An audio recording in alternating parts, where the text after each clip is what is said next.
She never expected him. No one did. The Duke of Ashburn did not make social calls.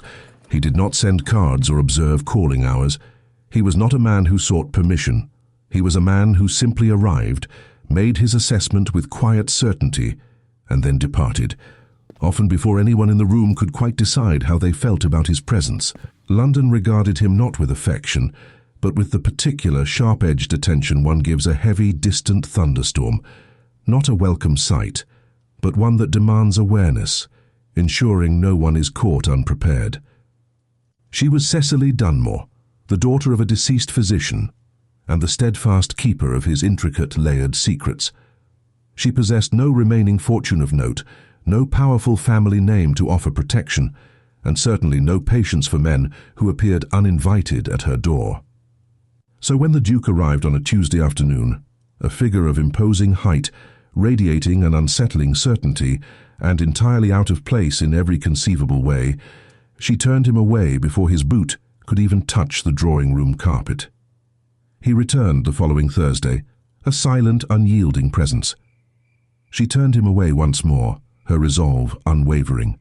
It was only when the same figure appeared outside her window for the third night in succession, a still, patient silhouette watching from the deep shadows of the opposite pavement, that a cold understanding began to settle in her chest. This had never been about a marriage proposal at all. It was about her father's leather-bound journal. It was about the dangerous things her father had known, the truths he had meticulously recorded. And it was, she now realized with a chilling clarity, about the man who had, without ever introducing himself, been keeping her alive since March, a silent guardian in the periphery of her grief. Tell me in the comments where you are tonight, the city, the hour. I read every single one. This story is a work of fiction set in Regency England. All characters and events are entirely imagined. The small fire in the Dunmore sitting room had been burning low since noon, a practical necessity in a house where every lump of coal was accounted for. Mrs. Fenn, who had served the family for 11 years with an unwavering sense of duty, was not a woman to waste good fuel on an empty house, especially when the chill of October had begun to seep through the window panes. Cecily sat at the writing desk, her father's closely written case notes spread before her like an unfinished puzzle. A cup of tea, long forgotten, sat cold at her elbow, its steam long vanished. A persistent, formless feeling gnawed at her, a quiet certainty that she was forgetting something profoundly important. She had been living with that sensation for 6 months, since March, since the day her father died. Arthur Dunmore had been a physician of the serious, unglamorous kind, a man whose dedication ran deeper than superficial accolades. He was the kind of doctor who would climb 5 flights of uneven stairs in Whitechapel without a single complaint, his bag heavy with tinctures and instruments. He charged his wealthier patients 3 times the standard rate, a deliberate choice that allowed his poorer ones to pay nothing at all, often leaving behind a few shillings for their next meal. His handwriting was famously small and precise, each word a miniature etching, so much so that his case notes often required a magnifying glass to read comfortably. He had died at 54, the coroner's report citing a sudden fever. Cecily had spent the last 6 months turning that fact over and over in her mind, searching for a satisfactory angle from which to view it, a way to make it make sense. She had yet to find one. She was engrossed in his notes on a patient named Mr. Hollis, a recurring peripheral neuropathy, managed with limited success by warmth and rest, a frustratingly persistent ailment, when Mrs. Fenn appeared in the doorway. The housekeeper wore the precise expression she reserved for situations she found personally offensive, a tight-lipped disapproval that spoke volumes without a single word. "There is a gentleman at the door," she announced, her tone as clipped and disapproving as if she were reporting an infestation of particularly disagreeable vermin. "We are not receiving today," Cecily replied, her gaze still fixed on the intricate loops of her father's script. She did not look up. "Tell him to leave a card." "He does not appear to have cards, Miss Dunmore," Mrs. Fenn said, a slight pause in her voice as she searched for the most accurate description. "He appears instead to have a carriage and an air, a rather settled air." Cecily finally looked up, her hazel brown eyes, usually sharp and analytical, now holding a flicker of annoyance. Through the narrow window beside the door, she could discern a carriage at the curb.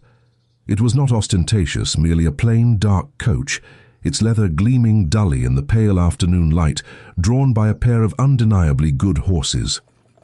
No crest was visible on its door, a detail that spoke of quiet power rather than overt display. The man standing on the pavement beside it was tall, his figure silhouetted against the grey sky, wearing a coat the colour of midnight.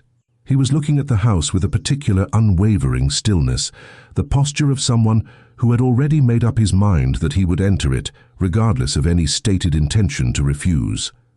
"Tell him," Cecily said, her voice carefully modulated, "that I am occupied."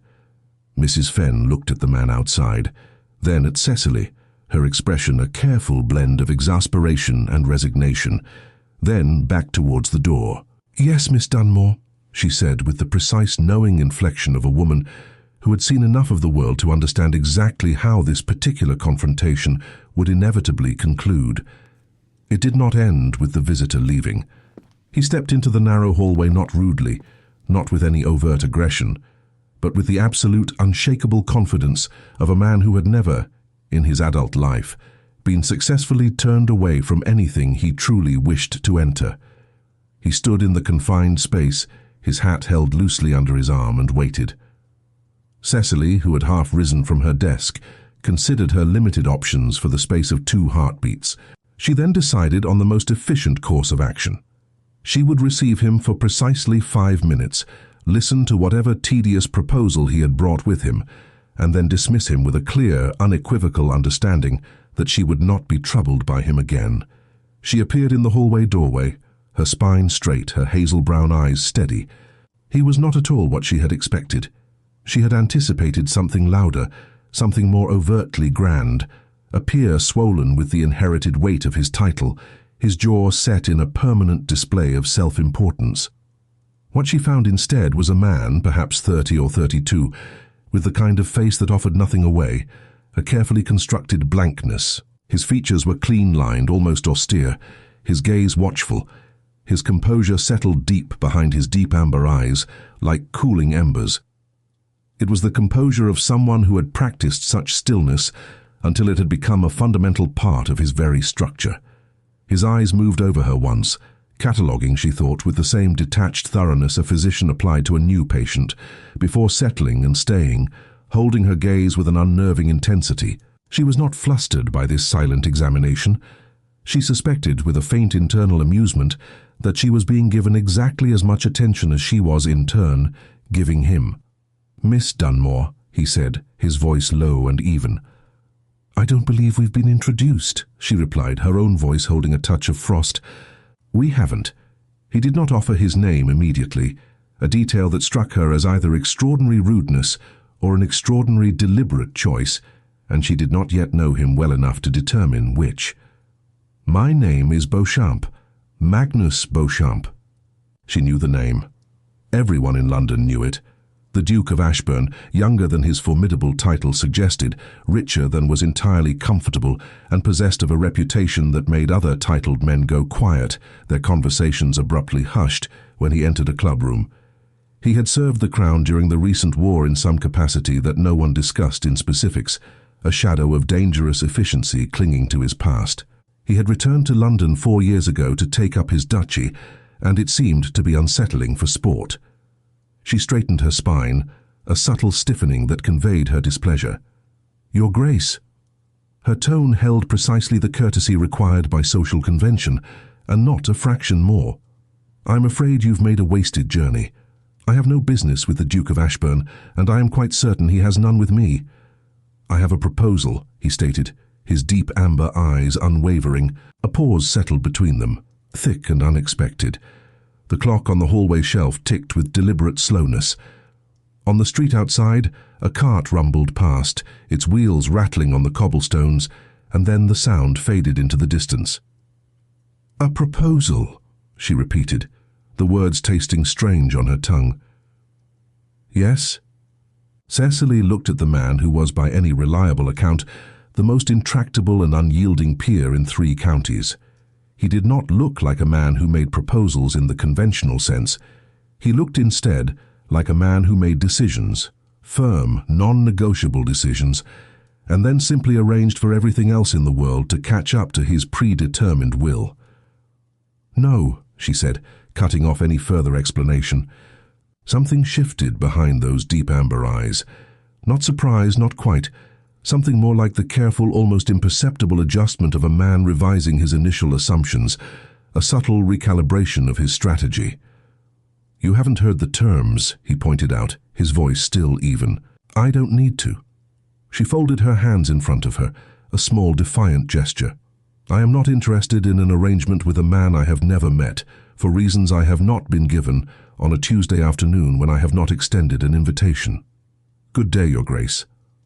He held her gaze for a long moment, a silent challenge in the air between them. Then, with an unhurried precision that suggested he was, somehow, still not convinced this conversation had truly concluded, he settled his hat back on his head. "Good day, Miss Dunmore," he said, his voice betraying nothing. And then he left, his footsteps receding with a quiet finality. She returned to her desk, the familiar scent of old paper and dust settling around her. She picked up her pen, her fingers closing around the cool wood. Then she set it down again, because her hands were not perfectly steady, a small tremor running through them. This irritated her profoundly, for he had said nothing alarming, nothing that should have provoked such a physical reaction. He had been by any measure entirely civil. She had no coherent reason for the way her pulse was still running slightly fast, a persistent drumbeat beneath her skin. She blamed the interruption, the unexpected intrusion into her carefully ordered day. She picked up the pen again, but the conviction did not quite settle. She did not sleep well that night. The fire, neglected, burned down to nothing, leaving the room to a creeping chill long before she even noticed it had gone cold. Her father had always kept his leather journal close at hand, a constant companion. It was dark green calfskin, worn soft at the corners from years of handling, with a brass clasp that had lost its spring in the harsh winter of 1812. It had never been repaired, for he preferred a clasp he didn't have to think about, one that simply held its pages together without fuss. Cecily had found it on his desk the morning after his death, a silent, weighty presence. She had placed it in her own writing desk drawer without opening it, knowing instinctively that she was not yet ready to confront whatever secrets it might hold. And then she had not opened it for 6 months, because she was still not ready, a state of emotional paralysis she was unaccustomed to and deeply disliked. She opened it on the Wednesday after the Duke's unexpected visit. She told herself it was for purely clinical reasons. Mr. Hollis, her father's former patient, had requested a second opinion on the worsening condition of his hands, and she needed her father's precise records of the previous 2 consultations. She repeated this rationalization to herself right up until she was sitting cross-legged on the floor of her bedroom, the journal open across her knees, the lamp turned up full, its warm light spilling over the pages. Her own cup of tea sat forgotten and growing cold beside her. As she ran her finger along the margin of an entry from 1813, her throat too tight to swallow comfortably. Her father's handwriting was, as always, precise and small, the careful script of a man who had learned early in his profession to convey much in limited space. The clinical entries were exactly as she expected. Meticulous observations, astute diagnoses, detailed treatments, and the resulting outcomes. Alongside these were questions he was still actively working on, hypotheses that hinted at the boundless curiosity of his mind. His whole intellect was here, laid bare on the page just as his mind had always been, lateral in its thinking, endlessly careful in its conclusions, never satisfied with the first, most obvious explanation. She read for an hour, and felt, periodically and without warning, entirely undone by the ghost of his presence. Then she turned to the latter pages, the ones she had subconsciously avoided. Here the handwriting subtly changed. It grew smaller, more compressed, as if her father had been writing in haste or under duress, trying to fit more information onto each precious line. The entries were no longer dated by patient name, but by initials, PV, appearing repeatedly across 6 entries that spanned from October to February. Alongside these cryptic initials, she found sums of money, dense legal citations, and the unfamiliar names of women Cecily did not recognize. Miss Aubrey Fenwick, Mrs. Garvey, Lady Stanhope Howell, Miss Priscilla Carew. Her father had written in his characteristic manner of profound understatement a few stark sentences. Guardianship proceedings initiated under false medical certification. 3 cases confirmed, 4th suspected. Documentation held pending legal consultation with... The entry broke off abruptly, a sentence left unfinished, a thought suspended mid-air. The next page was entirely blank, a stark, unsettling white space. Cecily turned it over, her fingers trembling slightly. Then she examined the back cover. The inner lining, she noticed, was subtly thicker than the front. She pressed her thumb along the lower edge and felt a distinct ridge, a seam that did not quite align with the rest of the binding. She was, as her father had always told her, though not always approvingly, far too methodical, too innately curious to leave a puzzle half-examined, particularly one with such a troubling undercurrent. With the delicate tip of her penknife, she carefully lifted the lining at the corner, her movements precise and unhurried. Inside, tucked away, was a single folded sheet of paper, covered in her father's familiar handwriting. At the very top, underlined twice with a heavy hand, were the words, P.V.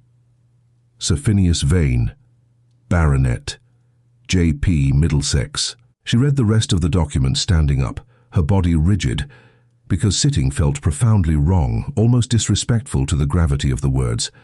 Her father had documented a scheme of extraordinary, deliberate coldness, a meticulous cruelty that chilled her to the bone.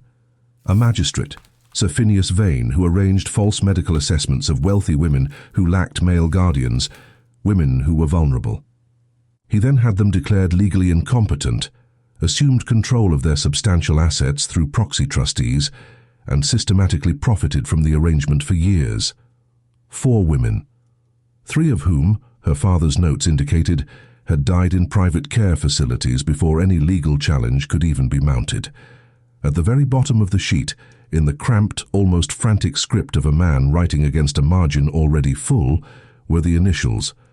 Mebisuoli confirmation received 14 February 1815. Trust established. Her father had died a mere 12 days after that precise date. Cecily stood with the paper clutched between her fingers for a very long time, the words burning themselves into her memory. The lamp on her desk burned steadily, casting a warm, unwavering glow. Outside, a cart rumbled on the cobblestones, its sound receding quickly into the vast anonymity of London. Somewhere else in the house, her younger sister Phoebe laughed at something, a clear, unguarded sound of uncomplicated joy. The ordinary warmth of it, the simple, everyday happiness, made everything Cecily was holding feel immeasurably heavier, imbued with a new crushing weight. M.B. She turned the initials over and over in her mind, with the same precision she applied to everything else, seeking to unlock their meaning. Magnus Beauchamp. The initials fit, the timing fit, perfectly aligning with the ominous dates in her father's notes. The sudden, inexplicable presence of a man she had never met, appearing at her door with a proposal she could not fathom, that too now fit, in a way it had never before. A chilling, undeniable coherence began to form. She did not want it to mean what it might mean. She folded the paper carefully, her movements slow and deliberate, and replaced it precisely inside the lining. Then she sat down, her palms flat on the journal cover, feeling the lingering warmth of the lamp through the leather. She thought about a man with deep amber eyes like cooling embers, a man who had arrived without invitation and left without argument, and who would, she now suspected with a dawning certainty, be back before the week was out. She was correct. He returned on Thursday, exactly as the clock struck 2, his arrival as punctual and precise as a scheduled appointment. This time, Cecily was ready. She had spent the entire morning thinking, her mind working with the same thoroughness she applied to complex clinical puzzles. It was the kind of thinking that proceeded in an ordered, logical sequence, testing each assumption, refusing to draw conclusions before the evidence absolutely warranted it. She had arrived at a position she considered entirely defensible. She would hear him out. She would not, under any circumstances, agree to anything. She would ask by degrees what he knew about her father, allowing the conversation to unfold naturally. And she would do all of this without allowing him to see that she was, despite her outward calm, profoundly frightened. She was not easily frightened. But she was frightened now, in the specific, unsettling way of a person who has been studying a room they thought they knew intimately, only to discover it had more hidden doors than the walls ever showed. He stood in the sitting-room doorway, a tall, silent presence. Mrs. Fenn, her face a mask of resigned disapproval, had conceded him that much, unwilling to physically bar a duke from entering. Miss Dunmore. He looked at the empty chair she had pointedly not offered, his gaze lingering for a moment. Then, with an easy, unhurried movement, he crossed the room, pulled out the chair, and sat down without being asked. It was an act that should have irritated her more than it did, a subtle defiance that she almost admired. "You knew my father," she stated, her voice direct and unwavering. She had decided on directness. The only reliable way to surprise a man like this, she reasoned, was to move faster and more openly than he expected. Something subtly shifted behind those deep amber eyes, a momentary flicker of something unreadable. "We were acquainted," he confirmed. "He assisted me with certain matters during the latter years of the war. Medical documentation, discreet work." He paused, his gaze steady. "He was exceptionally good at it." "And what matters bring you here now?" she pressed, allowing no room for evasion. "There is a man named Vane," he said, his voice dropping slightly, becoming more serious. "Sir Phineas Vane. Are you familiar with the name?" Everything in her went very still, a sudden, cold quietness. "I may have encountered it," she replied, her voice carefully neutral, betraying nothing of the sudden chill that had gripped her. "He knows who you are." He did not soften this stark pronouncement or attempt to circle around it. It was a blunt, unvarnished fact. "He knew your father. He is aware that your father kept records of his activities, and I have reason to believe he will move against you within 3 weeks, possibly sooner." "Move against me how?" she asked, her voice barely a whisper, though she already knew the answer. He held her gaze, his deep amber eyes fixed on hers, and answered directly without hesitation. "A guardianship petition, filed with a sympathetic magistrate, supported by 2 medical assessments he has already paid for, prepared in advance." She breathed in slowly through her nose, the scent of dust and old paper filling her lungs. 4 women, 3 of them dead, their lives erased by the same cold, calculated scheme. "And you're proposing to prevent this," she said, the words heavy with a dawning realization. "Yes." "By marrying me?" "Yes." She studied him, this man with his carefully composed face, his very still hands resting on his knees, and his deep amber eyes that told her nothing except that something of immense weight and purpose moved behind them. She thought about her father's cramped handwriting, the initials MB, the phrase, "trust established," the chilling 12 days that followed. "You could pursue legal action against Vane without requiring a marriage," she pointed out, her mind racing, searching for alternatives. "You could act as a witness. You could bring evidence directly to the Lord Chancellor's office. You could have Vane observed, investigated, exposed through any number of channels that don't involve binding 2 strangers together permanently." "I could," he agreed, acknowledging her points without conceding them. "None of those moves are fast enough." "How much time precisely?" she asked, her gaze fixed on his, trying to gauge the true urgency of the situation. 3 weeks, perhaps less. Vane moves methodically, with chilling precision, but he does not hesitate once he's committed to a target. She thought about this, about the stark imbalance of 3 weeks measured against the entire rest of her life. "And if I refuse?" she said, her voice challenging, testing his limits. He was quiet for a moment, a real pause, not a theatrical one designed for effect. "I will find other ways to protect you. I won't leave you without resource, without a plan." He said it not as comfort, not as a gentle reassurance, but as a flat, unvarnished fact, the simple declaration of a professional obligation. "But my name gives you an immediate legal barrier that nothing else can replicate at this speed. A married woman cannot be petitioned as a ward. The petition fails at the first step, before it can even gain traction." "And what do you want from me in return?" she asked, her voice steady, determined to understand the full cost of this unexpected bargain. The question hung between them, heavy and unspoken. He did not look away from it, his deep amber eyes holding hers. "Are your father's records," he said, his voice low and firm. "The documents he gathered on Vane's operation. With them I can close the legal case, dismantle his entire network. Without them, I can make Vane cautious, certainly, but I cannot destroy him, not completely." She kept her voice level, carefully controlled. "You think I have them?" "I think you found them very recently," he said, a subtle knowing in his tone.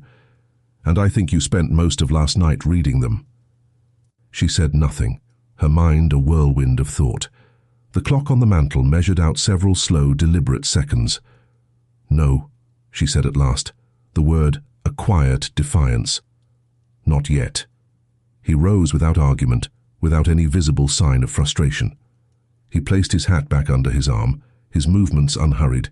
He walked to the door with the same measured, deliberate step of a man who was not, in any meaningful sense, finished. "I will come back on Saturday," he stated, his voice calm and resolute. "And if my answer is still no," she challenged, watching his retreating back, "then I will come back on Monday." He did not look around, did not offer a backward glance. "Good day, Miss Dunmore." She sat in the empty room after he left, listening to the distinct rumble of his carriage pulling away from the curb, and thought about those 3 weeks. 3 weeks to decide. She thought about Phoebe, her sister, who sang to herself when she thought no one could hear, her voice a soft private melody, and who still cried sometimes at night, quietly, for their lost father. She thought about the 4 women in her father's notes, their names now etched into her memory. 3 of them dead, confined to institutions before anyone thought to look too closely, before anyone could intervene. She took out a fresh piece of paper from her desk drawer.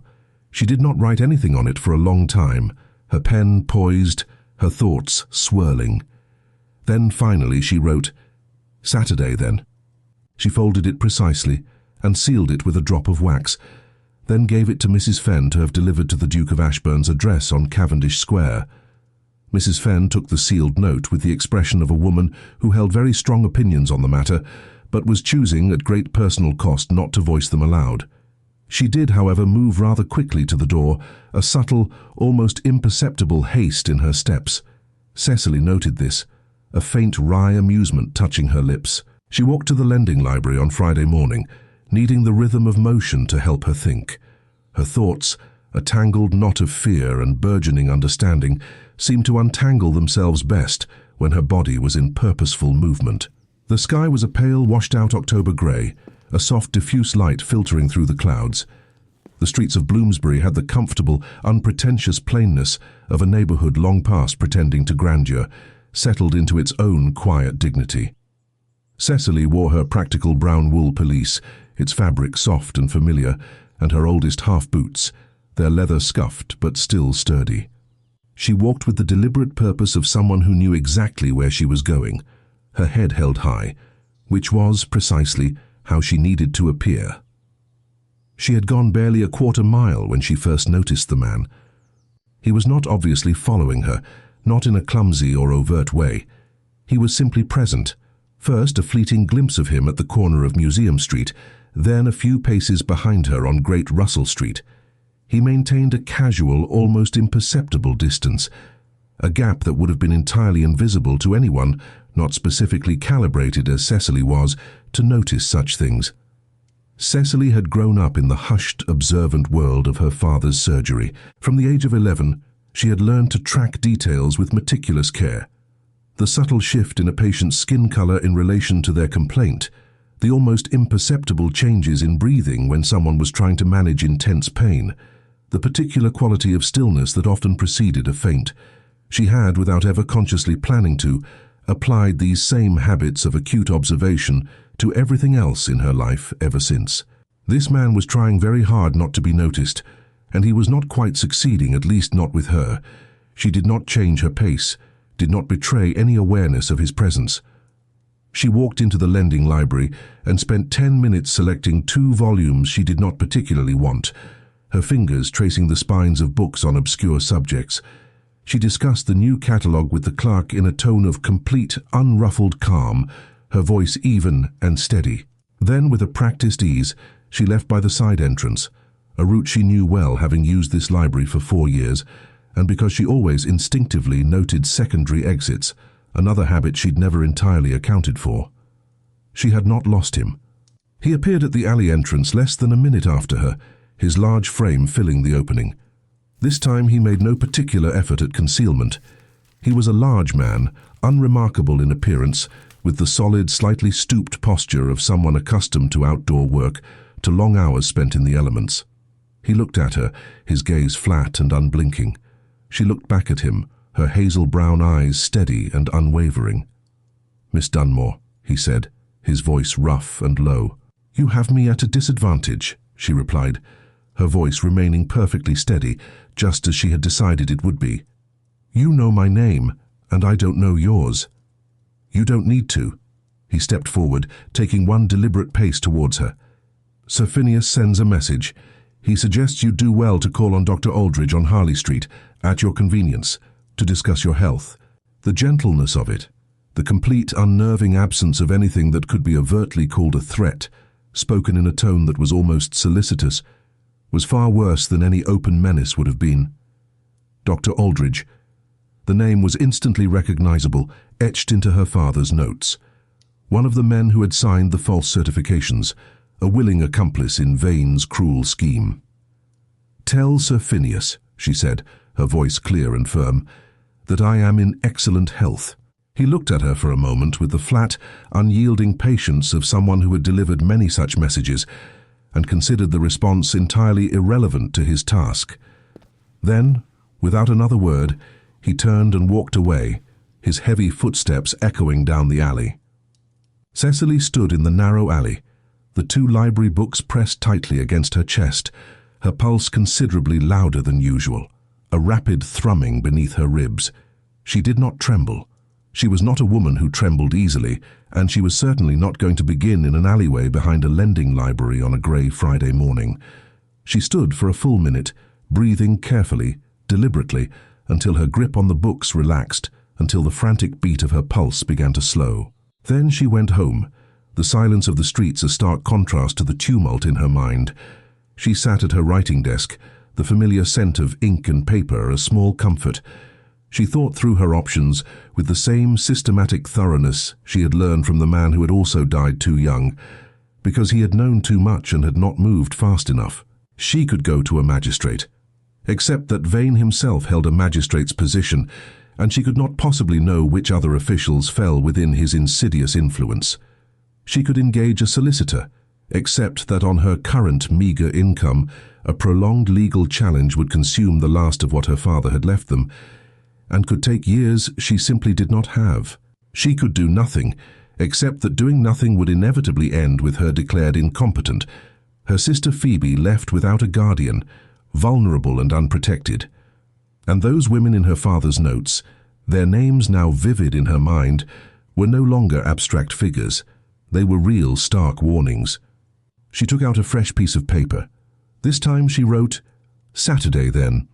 She folded it and sealed it before she could think better of it, before doubt could creep in. She gave it to Mrs. Fenn, who took it with the expression of a woman who had waited 11 years for exactly this kind of sensible, decisive action. The marriage took place on Monday at a register office near Chancery Lane, with the minimum number of witnesses required by law. Rain, cold and determined, came down in ceaseless sheets, streaking the windows with long, blurred lines, mirroring the somber mood of the occasion. Cecily wore her best dress, a deep blue wool, its fabric soft yet substantial, with a high waist and long fitted sleeves. A white collar, starched and pressed until it stood crisp against her throat, completed the ensemble. She had put it on not because she wished to dress for the occasion, not out of any sense of celebratory expectation, but because she had decided that if she was going to do this thing she found profoundly objectionable, she would do it without looking as though she had given up, without surrendering her dignity. There was a crucial difference, she believed, between agreeing to a necessity and simply surrendering to it, and she intended to hold that difference visibly in the precise set of her collar. Magnus Beauchamp arrived 3 minutes before the appointed hour, his punctuality as stark and unwavering as his presence.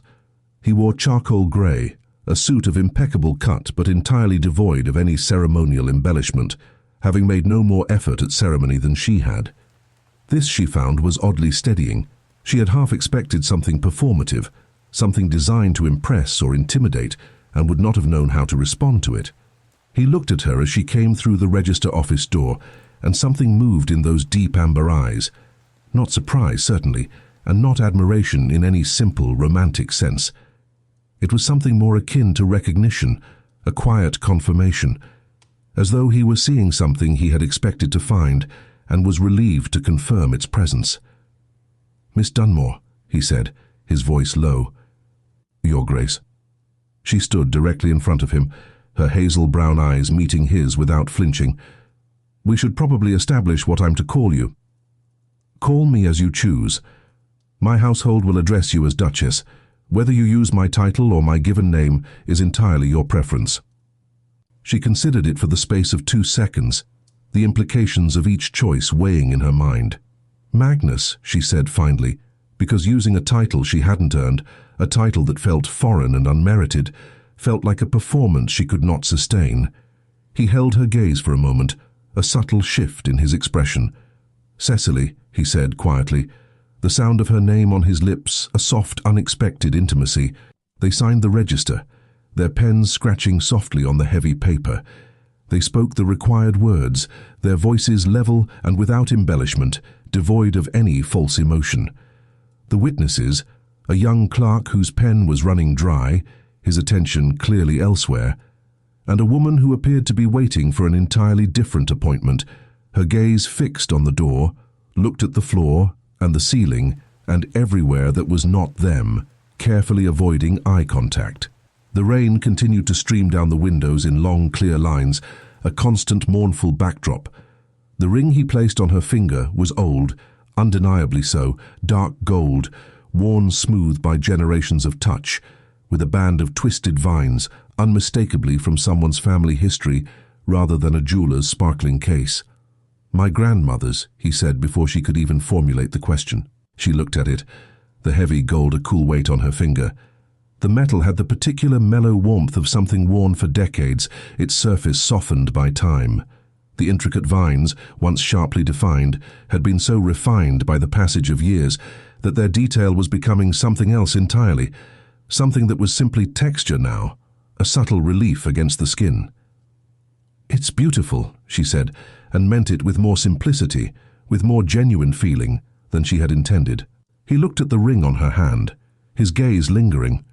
Something in his face was very still in the way that meant she was beginning to learn this. Something significant was moving underneath, beneath the carefully constructed calm.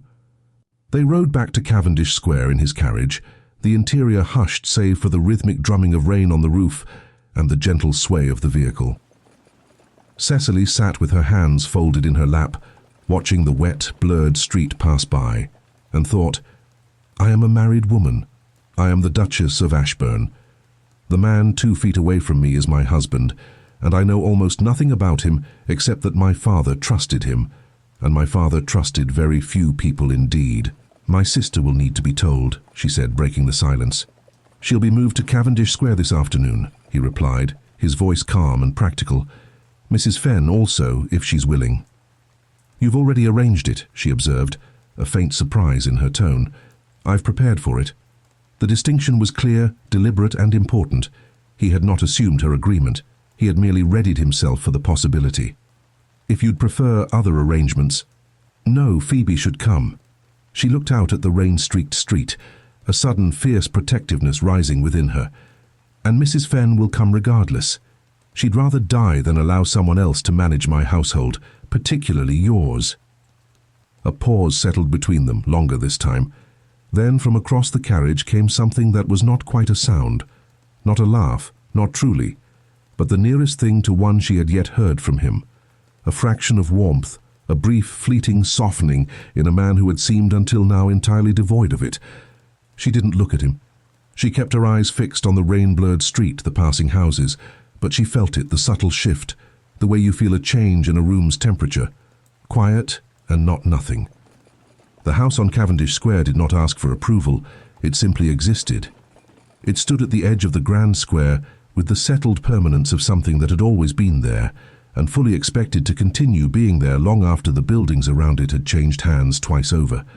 4 imposing stories of pale, weathered stone rose to meet the sky, punctuated by tall, elegant windows and framed by iron railings kept in impeccable order, a testament to enduring wealth. Inside, the house was characterized by high ceilings, pale, unadorned plasterwork, and the particular pervasive quality of quiet that accumulates in houses where generations of people have been serious for a very long time, where laughter has been an occasional fleeting visitor rather than a permanent resident.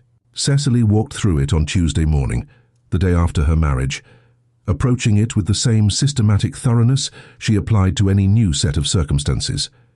She moved from room to room, her hazel-brown eyes sharp, looking for what was usual and what was not, cataloguing its details.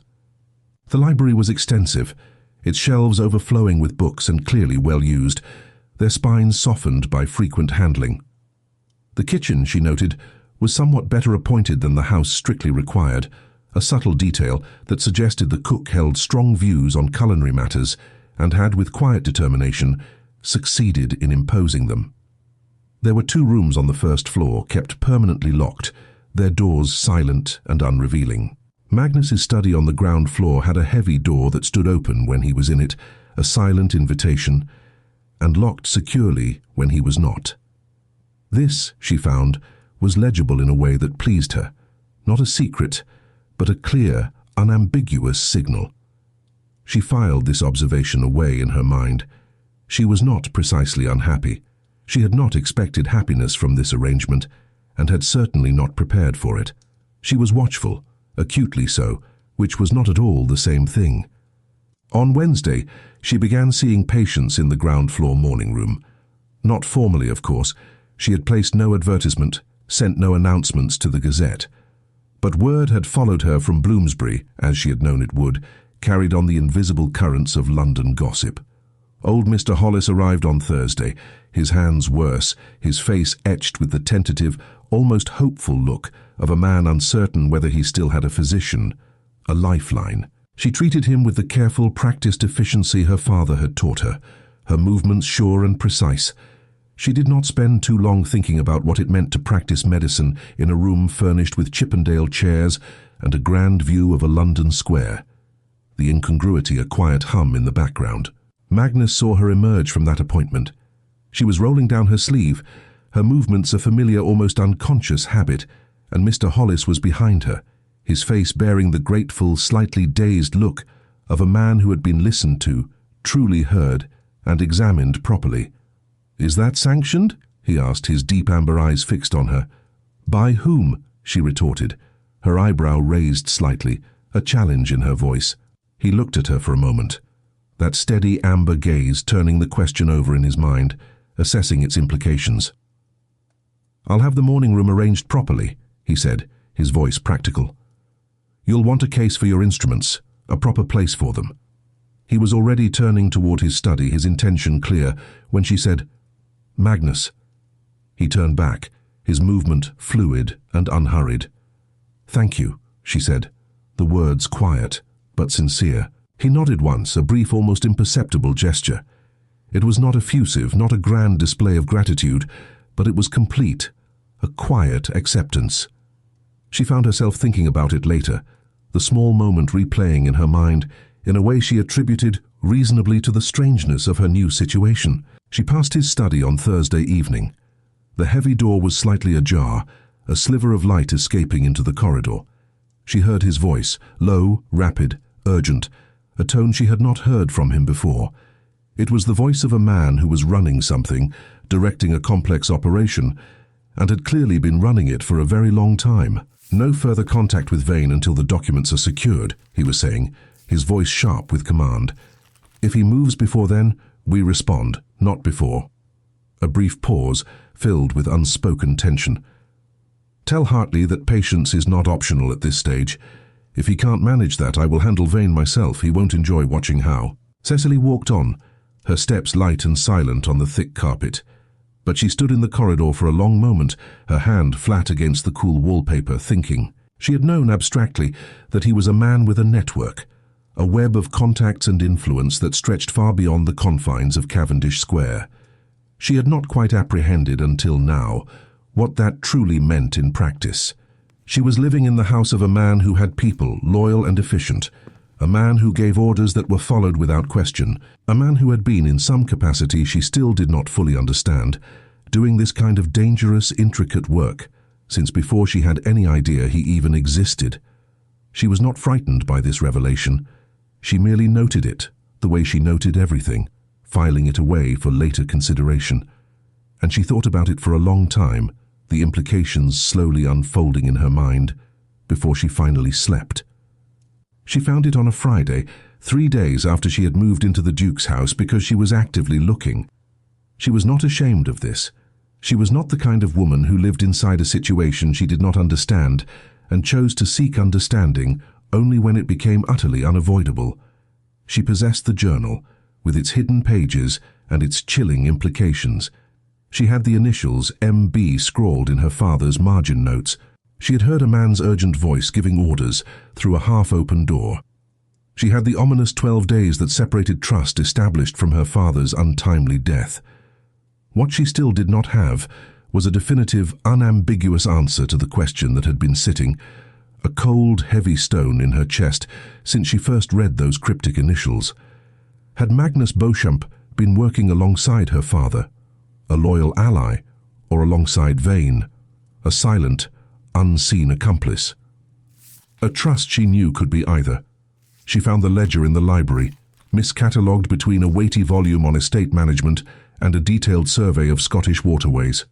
It was not hidden, not deliberately concealed. It was simply filed where it did not belong, a subtle anomaly. This, she mused, was either careless or deliberate, and she had not yet decided which. The columns inside held neatly recorded dates, precise sums of money, and references she largely could not pass, a bureaucratic maze of numbers and codes. Except for one entry, clearly 9 months old, that leaped out at her. Defund disbursed, A. Dunmore, medical practice continuation, 200. She sat with the ledger open across her knees, perched in the library window seat, and looked at this single entry for a long, quiet time. £200. Her father had received it from Magnus's fund. She had not known, not had the slightest inkling. She turned the page, her fingers brushing the crisp paper. A second entry, dated 6 months ago. Dated, she calculated with a cold precision, within a week of her father's death. D fund suspended. A. Dunmore death confirmed. Residual watch initiated. Residual watch. Her. The word resonated in her mind, a cold, sharp echo. She closed the ledger, its heavy cover thudding softly, and returned it carefully to its wrong place, nestled between the imposing volume on estate management and the detailed survey of Scottish waterways.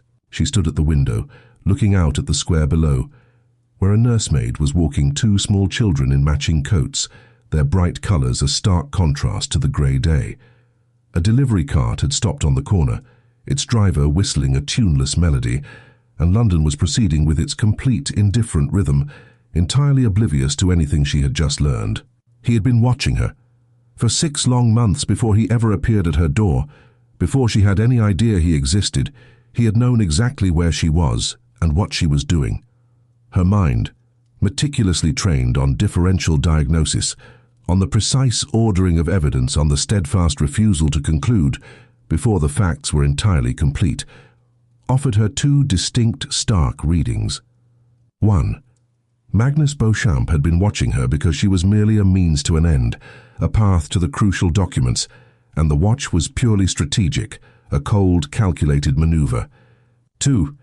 Magnus Beauchamp had been watching her because her father had asked him to, a dying request, or because he felt a deep, personal responsibility for her safety, or because the woman who possessed the documents was also the person most at risk, and keeping the one safe was inextricably linked to securing the other. She did not know which was true. The uncertainty gnawed at her, a persistent, unsettling ache. She went to his study. The door was open, a sliver of warm lamplight inviting her in. He was at his desk writing, his head bent over the papers. He looked up as she appeared in the doorway, not with startlement, not with any sudden surprise, but with the careful, almost preemptive attention of a man who had heard her light footsteps in the hall and had been quietly expecting her. "The ledger in the library," she said, her voice clear and direct. "The defund entries." A pause, brief and entirely real. "Yes," he confirmed, his deep amber eyes steady. "You were watching me before you proposed." "Yes." "For 6 months." "Yes." She held his gaze, her own hazel brown eyes unwavering. Her hands remained quiet at her sides, deliberately still. She had decided, on the walk down the corridor, to keep her hands perfectly still, to ask her questions directly, without preamble, and to listen to his answers without interpreting them, without judgment, before she had heard all of them. Why? He set down his pen, its tip resting against the paper. He looked at the desk for a moment, at his own steady hands, and she understood, with a sudden clarity, that the answer was not simple, and that he was not going to simplify it for her. "Your father asked me to," he said, his voice low, almost gruff, "before he died. He knew what Vane was planning, the net that was closing in around him. He knew he was running out of time, that his days were numbered." His jaw tightened, fractionally, a subtle clenching of muscle. "He asked me to keep you safe until he could arrange his affairs properly, until he could put everything in order. And then he died before he could arrange them. And I—" He stopped, the word caught in his throat. "I kept watching, because I had said I would, and because Vane was accelerating, his plans moving faster, more ruthlessly." She breathed, a slow, deliberate intake of air. The room was very quiet, save for the soft crackle of the fire. "MB in his notes. That was you?" "Yes." "His contact during the war?" "Yes." "And after?" "Yes." She looked at him. This man with his still, composed face, his careful, deep amber eyes, and a ledger that recorded 6 months of watching her without her knowledge. And she thought about her father. Arthur Dunmore, who had also been the kind of man who simply did what he considered right, without announcing it, without seeking praise, believing that was simply how things were done in a world that needed quiet correction. The emotion that moved through her then was not something she had prepared for, not something she had anticipated. Not quite trust, not yet, but something adjacent to it, something close enough to feel like the beginning of a profound reorientation, like a compass needle swinging with slow, deliberate precision to find true north. "You should have told me," she said, the words quiet but firm. "Yes," he said, meeting her gaze. "I should have." Neither of them said anything for a moment, the unspoken words hanging in the air between them. "Tell me about the war," she said then, her voice a little softer, a quiet request. "You and my father. What he actually did, the truth of it." He told her. He spoke for nearly an hour, his voice steady, recounting events with a precise, almost clinical detail. She sat in the chair across from his desk and listened without interrupting, absorbing every word. What she learned in that hour added to the already complex picture of Arthur Dunmore that she had painstakingly built over 26 years. It fit. All of it fit, seamlessly. It was exactly the shape of a man who would climb 5 floors of Whitechapel stairs without complaint, tending to the sick, and say nothing about it afterward, because saying nothing was simply the same muscle, the same quiet dedication, as doing the work itself. When he finished, she sat with it for a moment, allowing the weight of the information to settle. "Thank you," she said, her voice sincere. He nodded, a brief silent acknowledgement, and she understood clearly that this was not nothing, that for a man who operated in such guarded, private ways, the telling of it, the sharing of such intimate details, was a profound form of trust that had cost him something, however imperceptible to an outsider. She stood and went to the door. Then she stopped, a new thought solidifying in her mind. "Tomorrow," she said, turning back to face him. "I want to see everything you have on Vane, all of it, no omissions." He looked at her, his deep amber eyes thoughtful. "Yes," he said, his voice even. "All right." She came to his study after dinner, when the house had settled into the particular hushed quiet of an autumn evening. The fire in the grate was low, its embers glowing softly. The lamps cast a warm, inviting light, and the square outside was empty and wet with the last of the day's persistent rain. He was reading, as was often his habit in the evenings. He possessed a particular quality she had noticed about him. He read the way he did most things, with the rest of the world entirely absent from his attention, his focus absolute. When she appeared in the doorway, he looked up without startlement, which meant some part of him had heard her light footsteps in the hall and had filed her arrival away before he was consciously aware of it. "Sit down," he said, his voice quiet. Then, a half-second later, with the faintly self-conscious air of a man hearing himself speak, as if recalling a forgotten courtesy, "Please." She sat in the chair across from his desk, its leather soft beneath her. The fire settled, a soft crackle in the silence. The lamp between them was warm and steady, its light creating a small, intimate circle that gave the room the quality of a space that had been set apart from the rest of the night, a haven of quiet contemplation. "Tell me what happened to my father," she said, her voice steady, determined. "Precisely. Everything you know, without omission." He closed the book he had been reading, a heavy, leather-bound volume. He set it carefully aside on the desk. He looked at her with his deep amber eyes, which never gave much away, and then he told her, with the directness she had come to understand, was simply how he operated when he had decided to be utterly honest. "Vane had him poisoned," he said, his voice flat, devoid of emotion. "Arsenic introduced gradually, subtly, consistent with the presentation of natural illness. The progression was deliberately slow, designed to mimic a lingering disease, to avoid suspicion. By the time your father fully understood what was happening—" He stopped, a momentary hitch in his voice, a rare break in his composure. He began again, his voice regaining its evenness. "He wrote to me in January. He said he thought he had perhaps 3 weeks left. He was accurate." A pause, heavy with unspoken grief. "He used that time, those precious few weeks, to complete the documentation he had been meticulously building for 8 months. She sat with this, the stark, brutal truth settling over her. The fire snapped once, a small, sharp sound, and then was quiet again. She had known, she realized, with a cold, internal certainty. She had known it deep down, ever since she had lifted the lining of his journal and read what was hidden inside. But knowing and hearing are profoundly different experiences, and she felt the difference now. A sharp, hollowing ache behind her sternum, a specific kind of weight that had nothing to do with surprise, and everything to do with a grief that had been waiting, patiently, for somewhere to finally land. "And the documents," she said, her voice a little rough. "Everything in the journal, and everything I've gathered from 3 of the other 4 families, the victims of Vane's scheme, over the past 1.5 years. He opened the center drawer of his desk and placed a folder on the polished surface. Thick, worn at the edges, its bulk a testament to a great deal of careful, painstaking work. "Vane has 8 years of proceedings behind him, a network of corruption. I have enough to make a compelling case, to expose his crimes. But the Lord Chancellor's office requires corroborating medical evidence to effectively challenge the false certifications. Your father's clinical records are the only documentation that establishes in precise medical terms that the presentations were fabricated, that the symptom patterns don't exist in any legitimate pathological framework, that the language used by Vane's physicians is identical across cases in ways that simply can't be explained by coincidence." He held her gaze, his deep amber eyes serious. "Without your father's records, Vane will argue the proceedings were lawfully conducted, that he acted within the bounds of the law. We can call him dishonest, we can present circumstantial evidence, but we cannot prove it to the rigorous standard required by the courts. He'll fight it regardless," she stated, a certainty in her voice.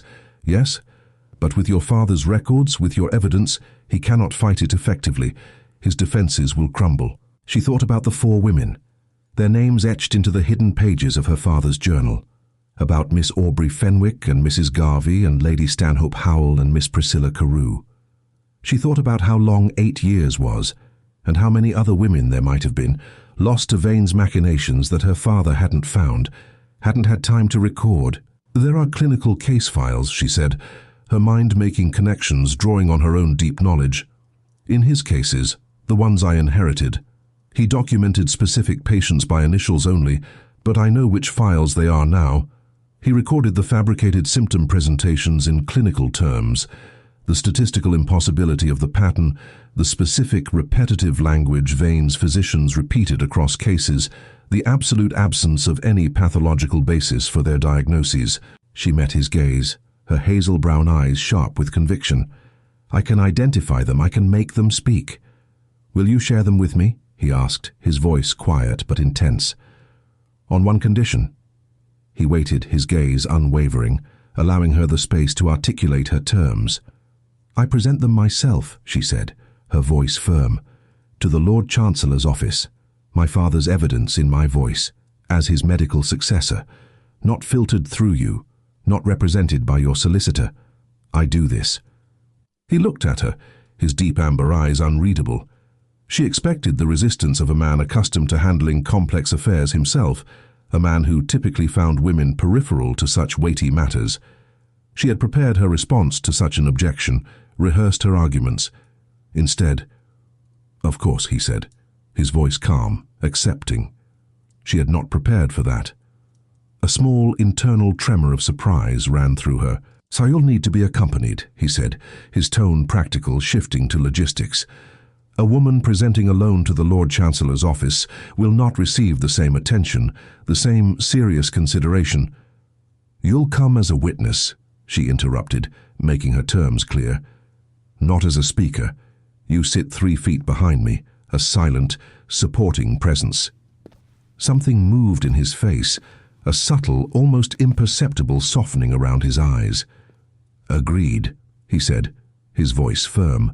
She looked at the thick folder on the desk, at the rain-dark window reflecting the warm lamplight, at his hands resting still on the desk surface, steady, strong, with a thin, pale scar along the right knuckle she had not noticed before, a silent testament to a history she didn't yet know, and found she suddenly wanted to. "My father trusted you," she said, her voice soft with revelation. "He did," Magnus confirmed, his gaze meeting hers. "He trusted very few people," she murmured almost to herself. "He told me that." A pause. The kind of pause that meant something significant was following it. A carefully chosen revelation. "He also told me he had a daughter who was more methodical than he was, and more stubborn, and that if anything happened to him she would find the pages before anyone else thought to look." Cecily held very still, the words washing over her. Her eyes were stinging, a sudden unexpected warmth. She blinked once, hard, and the sensation passed, leaving only a lingering ache. He said that. It was not a question, but a quiet affirmation. "He was proud of you," Magnus said quietly, in the tone of a man who understood that the words themselves were the message, and the delivery, stripped of any embellishment, was not the point.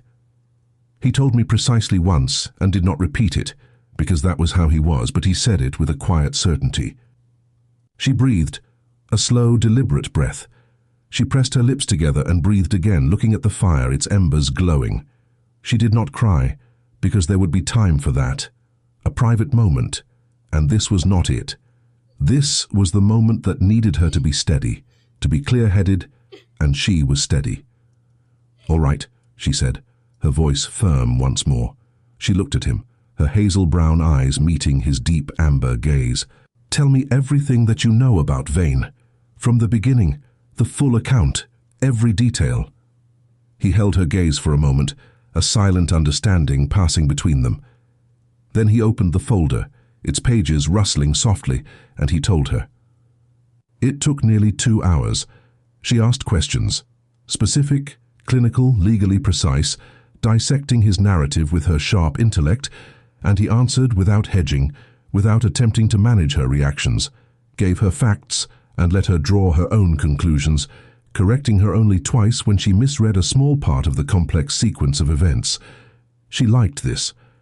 She had not been certain she would like anything about this man, and she found, as the fire died to quiet embers and the clock moved steadily toward midnight, that she liked this considerably. She liked the way he thought, the precision of his mind. She liked the way he listened when she spoke, with the full, unwavering weight of his attention, rather than the polite, half-attentive nod of a man merely waiting for her to finish speaking. At some point, imperceptibly, she had moved around the desk to read alongside him, their shoulders almost touching. Neither of them had tracked the exact moment it happened, the shift in their proximity. They stood close at the desk's edge, her shoulder near his arm, the thick folder open between them, its pages illuminated by the lamplight. He pointed to a name in the margin, his finger tracing the delicate script. The sleeve of his coat brushed hers, a soft, fleeting contact. She was acutely aware of his wrist near her hand, the pulse point there faintly visible beneath the skin, running slightly faster than his composed face suggested. She was, she noted, with the same methodical attention she applied to everything else, running slightly faster herself. "Here," he said, his voice low, a quiet intensity in his tone. "This is where the case against Vane becomes indefensible, undeniable." "Yes," she said, her gaze fixed on the page. "I see it. The pattern is irrefutable." She did see it. She also saw with full, startling clarity that the distance between them had shifted irrevocably in the course of an evening, a subtle but profound change, and that it could not shift back. This was not a thing she needed to resist. She was a methodical woman, a woman of science and observation. She updated her assessments when the evidence warranted it, when the facts presented themselves. The evidence had been warranting it for some time now. She did not move away. 3 days later, it came. She was in the morning room writing up a consultation, the quiet scratch of her pen on paper the only sound, when she heard the commotion at the front door. Mrs. Fenn's voice, sharp and defensive, cut through the air, quickly followed by a man's voice, demanding entrance in a tone of cold legal certainty, and then a third voice behind the first two that she recognized with a cold, specific clarity that sent a shiver down her spine. She had last heard it in an alley off Great Russell Street, speaking with chilling politeness of her health. She set down her pen, its tip resting against the page. She walked into the hallway, her steps measured and deliberate. 2 of Vane's men, large and imposing, had pushed past Mrs. Fenn, who stood bristling with indignation. Behind them stood a man in legal dress, carrying a folded document and wearing the precise expression of someone performing a distasteful duty with practiced professional detachment. He looked at Cecily, his gaze dismissive. "Miss Dunmore," he began, his voice officious. "Duchess of Ashburn," she interjected, her voice clear, firm, and unwavering, cutting him off mid-sentence. He stopped, his mouth still slightly open, caught entirely off guard. "My name is Cecily Beauchamp, Duchess of Ashburn. Any petition addressed to Miss Dunmore is therefore incorrectly directed and does not pertain to me." The man in legal dress looked at her, his eyes wide with sudden shock, then at the document clutched in his hand, its legal jargon suddenly irrelevant. Then at her again, his face betraying the recalibrating expression of someone who has arrived definitively at the wrong address, his carefully constructed plan falling apart around him. Behind her, faint footsteps on the stair. Magnus appeared at her shoulder, not ahead of her, not in front of her, but precisely at her shoulder, a supporting, unwavering presence. He looked at the 3 men in his hallway with his deep amber eyes, and the absolute quiet of a man who found this entire intrusion entirely unremarkable, merely a minor inconvenience. "I imagine," he said, his voice perfectly mild, almost conversational, "that you'll need to speak to Sir Phineas about adjusting his records given the current circumstances." He said it without any particular threat, without raising his voice. He said it with the same calm certainty he brought to everything, an unshakable confidence that settled the air around them. And Cecily felt it beside her, that quality of settled, immovable certainty, and found that it steadied her without diminishing her own resolve. Not because he was managing things for her, not because he was taking control, but because he was simply standing there, exactly as he had agreed to stand as a witness and not a speaker, a silent, formidable barrier. The men left, their retreat hasty and disorganized. Cecily stood in the hallway after the heavy door closed, breathing in and breathing out, feeling the house settle back into its accustomed quiet around her. "Are you all right?" Magnus asked, his voice low, a genuine concern in his tone. "Yes." She turned to look at him, her hazel-brown eyes meeting his. "Are you?" A pause, small, barely perceptible, the kind that meant he was not accustomed to being asked such a question, to having his own well-being considered.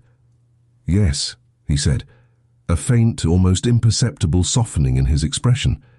She believed him. They went to the Lord Chancellor's office the following Tuesday. She sat across from a senior clerk in a grey, formal anteroom, the air thick with the scent of old paper and authority. She placed her father's clinical files on the polished table, their worn covers a stark contrast to the pristine surroundings. She spoke for 45 minutes, her voice clear and unhurried, using the precise, irrefutable vocabulary of medicine, the language of someone who could be cross-examined for hours and not move, not waver, because her facts were unshakable.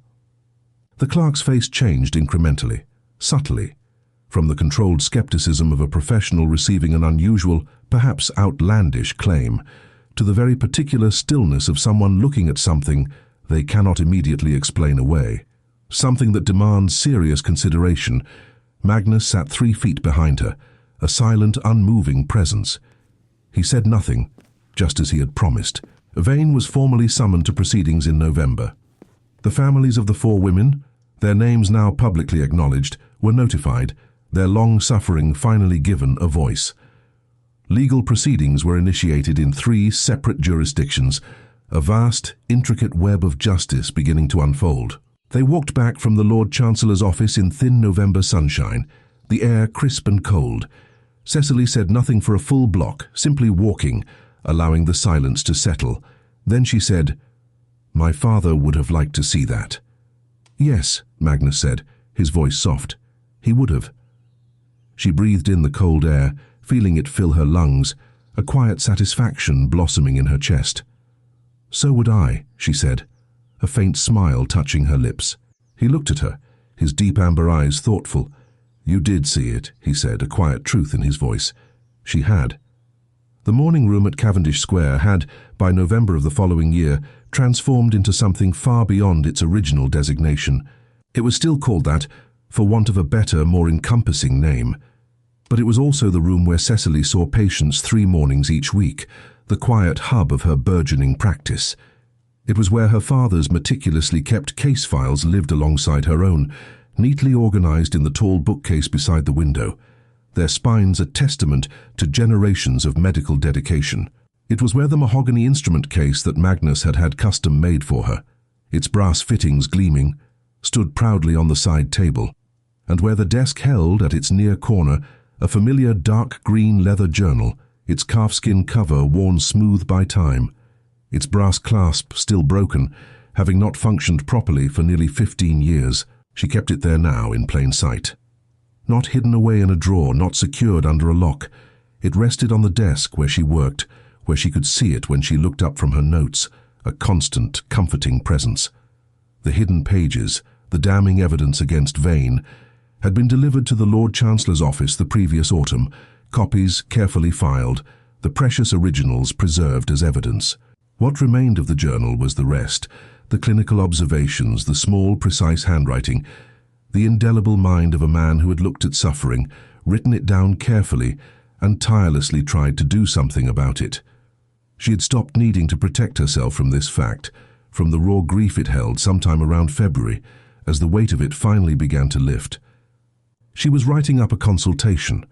A woman from Marylebone suffering from persistent joint inflammation, her husband having told her it was nothing for 6 long years, and now, finally, being required to revise his dismissive position when Magnus appeared in the morning room doorway. He did this in the evenings now, a quiet, almost ritualistic arrival, when she was finishing her last patient notes.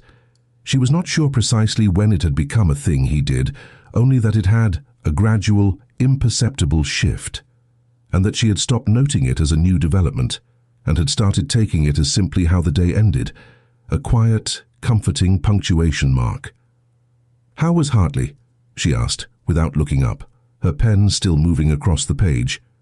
"Predictable," he said, his voice a low rumble. He came in and stood at the corner of the desk, and she felt his hand settle on her shoulder, briefly, without weight, simply there. A point of contact, a silent communication. Warm through the fine wool of her afternoon dress. She finished the last line of her note. She capped the pen, its click a small sound in the quiet room. She looked at the green journal at the corner of the desk, worn and quiet in the warm lamplight. "Phineas Vane was formally sentenced this morning," Magnus said, his voice even devoid of triumph. "I had a letter from Hartley an hour ago confirming it." She was quiet for a moment, letting the news sink in. The long battle finally concluded. "And the women's families?" "Notified. The Fenwick estate is in formal proceedings to be returned, its rightful ownership restored. The others—" He paused, a flicker of something unreadable in his deep amber eyes. "It will take time, but it will be done. Justice will be served." She breathed, a deep, full breath, a sense of profound closure settling over her. "Good," she said, and then, after a moment, her voice soft with reflection. "My father would have wanted to know it was done." "He knew it would be," Magnus said, his voice gentle. "He trusted that it would be." She looked up at him, her hazel brown eyes meeting his. The lamp between them was warm and steady, its light a soft glow, and the November dark outside the window was the comfortable kind, thick and quiet, with no wind stirring the bare branches. She reached out and touched the cover of the journal with her fingertips, the worn softness of the calfskin, the brass clasp that would never function again, and no longer needed to. She was not the woman who had stood in a register office 8 months ago and married a stranger with methodical resolve, telling herself it was only necessity, a cold, pragmatic choice. She was still methodical, yes. She was still stubborn in ways that Magnus had learned to navigate with the patience of a man who respected obstinacy, because he was not entirely free of it himself. She still updated her assessments when the evidence shifted, when the facts demanded a new conclusion. The evidence, she realized, had been shifting steadily for nearly a year. "Tell me something," she said, her voice quiet, almost a whisper. "Yes," he said, without asking what. That, she thought, was still the thing that surprised her most about him, the quiet revelation that continued to unfold. He did not need the question defined, did not need her to elaborate. He trusted, implicitly, that she was asking something worth answering, and he answered with his whole attention every single time, without reservation, without holding anything back. She had come to understand over the months in this house that this was extraordinarily rare, a precious, unexpected gift. "When Hartley's situation is settled, fully concluded," she said, a new thought, a new desire taking root, "I want to go somewhere that has weather, not London, somewhere that actually commits, that has real seasons." The corner of his mouth moved, a faint, almost imperceptible smile. "Scotland," he said, his deep amber eyes alight with amusement. "I have an estate there. It commits beyond all reasonable expectation. It is truly uncompromising. Show me," she said. The words a quiet invitation, a promise. He reached across the desk, his hand coming to rest over hers, palm over knuckles, the dark gold ring with its twisted vines warm from her skin. He held it there for a moment, a silent, steady connection, and she turned her hand so that their fingers were side by side, intertwined. At his wrist, beneath her thumb, his pulse was steady and unhurried, a calm, unwavering rhythm. She was beginning to understand that this was what settled felt like. Not the absence of difficulty, not the end of all uncertainty, for life would always bring its challenges. Just this, a house that had learned to hold warmth, a desk with a green journal on it, its secrets now understood, and a man whose pulse she could feel, whose hand was warm on hers, and who answered her questions with his whole, unwavering attention. Outside, the square was quiet, wrapped in the soft November dark. The lamp burned steadily, its light a beacon. In the morning room, where patients came on Tuesdays and Thursdays and Friday mornings, and where a physician's vital work continued in the capable hands of his daughter, something had taken root without ceremony, without grand pronouncements, and had grown into the kind of thing that does not need ceremony. Patient and permanent, and entirely its own. Stories told with quiet love.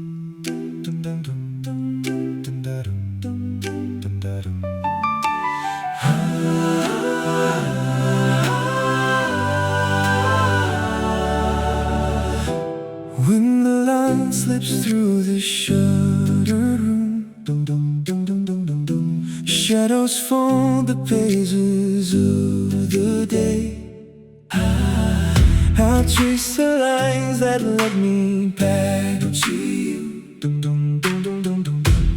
Even when the road forgot my name, there's a hollow where the laughter used to be, a quiet tide that pulls me to the sea. I hold a whisper like a fragile flame, and watch the colors of the world change frame by frame. I feel your shadow in the echo of the night. A distant hymn that keeps me holding on. And every step I take is guided by the light you left behind.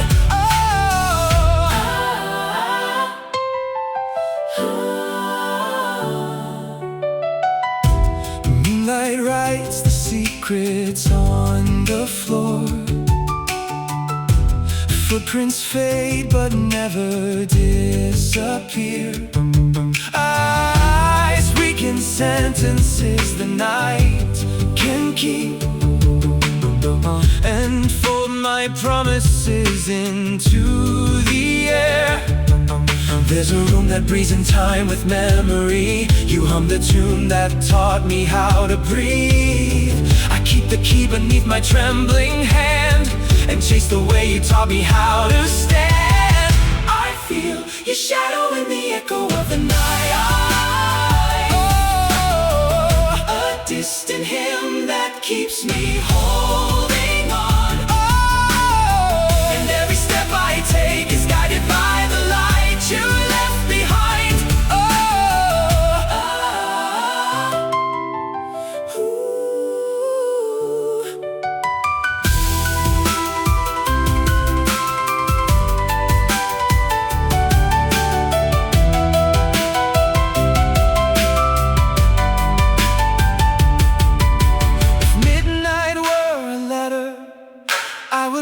Your name again.